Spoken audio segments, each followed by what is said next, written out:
আমার আল্লাহ, কত মানুষ রমজান পায় আল্লাহর ওলি হয়ে গেল, আমি বুঝি হইতে পারলাম না। কত মানুষ যেন জান্নাতি হয়ে গেল, আমি বুঝি জাহান্নামী রয়ে গেলাম। কত মানুষ গুনাহ ক্ষমা করায় ফেলাইছে, আমার গুনাহ তো একটাও গেল না বুঝি। কারণ আল্লাহ এত গুনাহ করছে, আপনাকে যেভাবে ডাকা দরকার ডাকতে পারি নাই, যেভাবে নামাজের সিজদাটা দেওয়া দরকার ছিল সেভাবে সিজদা দিতে পারি নাই। ওগো আল্লাহ, যেভাবে তেলাওয়াত করা দরকার ছিল পারি নাই। আমার সময় চলে যায়, আমি এই 2 দিনে আর কি বা করতে পারবো। আল্লাহ, আপনার নেককার বান্দাদের সঙ্গে আমাদের শামিল করে নেন আল্লাহ।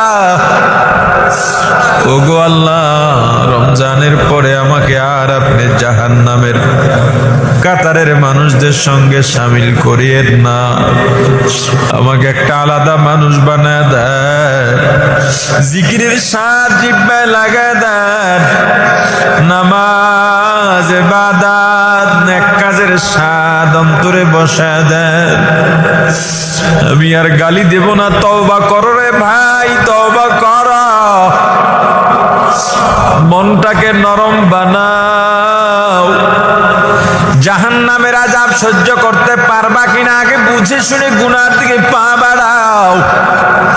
ওরে আল্লাহর গোলাম, আমার জান্নাত শান্তির বালাখানা, দুনিয়ার যত শান্তি, যত সুখ, যত আরাম সব যদি এক জায়গায় করা হয়, জান্নাতের এক জাররা শান্তির সমান হবে না। হে রোজাদার ভাই, ওই জান্নাত পাওয়ার জন্যই তো রোজা রাখলাম, তারাবি পড়লাম। পরকালে মুক্তির জন্যই তো ব্যবসা বাণিজ্য সেরে মসজিদে এসে বসে রইলাম। আল্লাহ বান্দার অন্তর দেখেন, আল্লাহ বান্দার অন্তর দেখেন। ওই পরকালে মুক্তির জন্যই তো কত মানুষ দুনিয়াদার হয়ে দুনিয়ায় মত্ত হয়ে রইল। আমি তো ওই পরকালের মুক্তির জন্যই দুনিয়া চিনি, তবু দুনিয়ার পিছে ঘুরলাম না। ক্ষমতা বুঝি, ক্ষমতা চিনি, তবু ক্ষমতার পিছনে না গিয়ে আমরা মসজিদে বসলাম, তাহাজ্জুদ পড়লাম, তেলাওয়াত করলাম, ইতিকাফে বসলাম। এদের জন্য কত জান্নাতের নাজ নিয়ামত অপেক্ষা করতেছে। শোনো, জান্নাত এত মজা, এত মজা, এত মজা জান্নাত। তবে যারা দুনিয়া চায় তারা পরকালে জান্নাত পাবে না। আল্লামা কারি তৈয়ব সাহেব রাহমাতুল্লাহ আলাইহি খুতবাতে হাকিমুল ইসলামের মধ্যে একটা ঘটনা বর্ণনা করেন। দারুল উলুম দেওবন্দের সর্বপ্রথম সদরুল মুদাররিসিন আল্লামা ইয়াকুব নানুতুবি রাহমাতুল্লাহি আলাইহি মাজুব হালের মানুষ ছিলেন। মাজুব পাগল থাকতেন, মাজনুন ও পাগল, মাজুব ও পাগল। তবে 2 পাগল এক না। মাজনুন এমন পাগলকে বলা হয় যেই পাগল শরীয়তের ধার ধারে না, যেই পাগলের দ্বারা মানুষের সম্মান মর্যাদা ঠিক থাকে না, যেই পাগল দুনিয়ার কোনো হুঁশই থাকে না, যেই পাগলের মাঝে গোসল নাই, ঘুম নাই, খাওয়ার স্টেশন নাই, উলঙ্গ হয়ে যেতে পারে। আর মাজুব এমন পাগল, তারও দুনিয়ার হুঁশ নাই, কিন্তু তার দ্বারা শরীয়ত বিরোধী কোনো কাজ হবে না, মানুষের আত্মমর্যাদাহীন কোনো কাজ হবে না। আল্লামা ইয়াকুব নানুতুবি রাহমাতুল্লাহি আলাইহি একদিন এশার নামাজের পর তাহাজ্জুদ নামাজ শেষ করে আল্লাহর দরবারে হাত উঠায়া দোয়া করতেছেন। দোয়া করতে করতে করতে করতে এক সময় কি যেন মনে করে বলে ফেললেন, আল্লাহ, আমি 3 লাখ টাকা চাই, আমাকে 3 লাখ টাকার ব্যবস্থা করে দেন। এভাবে দোয়া করতে করতে ঘুমিয়ে গেছেন। ঘুমের মধ্যে দেখেন বিশাল বাগান, এত সুন্দর ফুলের বাগান পৃথিবীতে কল্পনাও করা যায় না। নাই, খাদেম খুদ্দামের অভাব নাই, ফলের বাগান ফুলের বাগান, সুঘ্রাণ, পাখির কিচির মিচির আওয়াজ, ফুলের বাগানের মধ্য দিয়া মহাসড়ক, একটা ধুলাবালিও নাই, এত সুন্দর করে সাজিয়ে রাখা হয়েছে তার জন্যে। ওই মহাসড়ক দিয়া সামনে আগান যাইতে যাইতে দেখেন অট্টালিকা।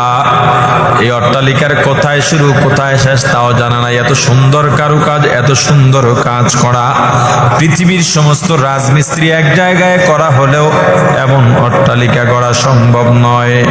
শাহী গেটের সামনে গিয়া দাঁড়ালেন, মূল গেটের সামনে গিয়া দাঁড়ালেন, এত সুন্দর বাড়ির মধ্যে অট্টালিকার মধ্যে শাহী গেটে মূল গেটে প্রবেশদ্বারে একটা ইট নাই। দেখতে অসুন্দর লাগে। আপনার গায়ে ধবধবে সাদা কাপড়ের পাঞ্জাবি পরা, জুব্বা পরা, বুকের মাঝখান থেকে যদি একটু কালো রং অথবা আলকাতরা লাগানো থাকে দেখতে ভালো লাগবে নি।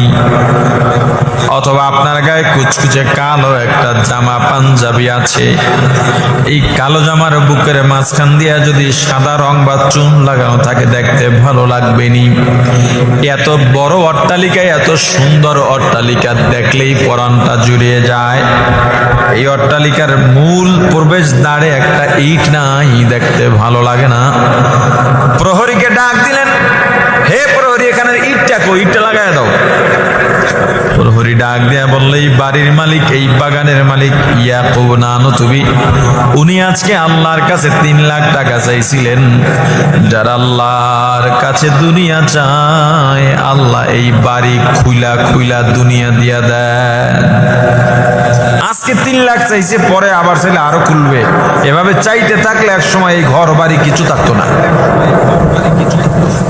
এটা একটা শিক্ষার জন্য, বাস্তবতা তো এমন না, স্বপ্ন তো স্বপ্নই, শুধুমাত্র শিক্ষার জন্য বলা।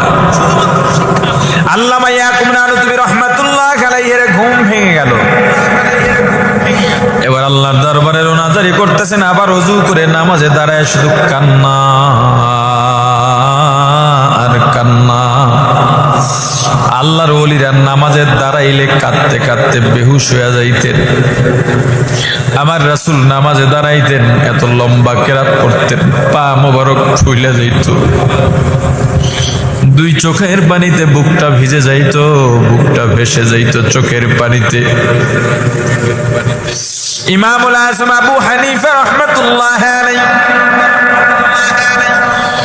একদিন তাহাজ্জুদ নামাজে দাঁড়ায়া সূরা ইয়াসিন তেলাওয়াত করতেছেন।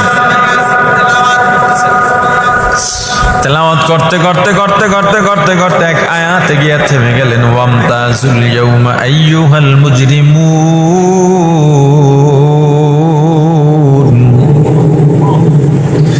কিয়ামতের ময়দানে আল্লাহ পাপিষ্ঠদেরকে গোসা করে দেখে বলবেন, হে মুজরিমিনের দল, হে পাপিষ্ঠের দল, তোরা আলাদা হয়ে যাও।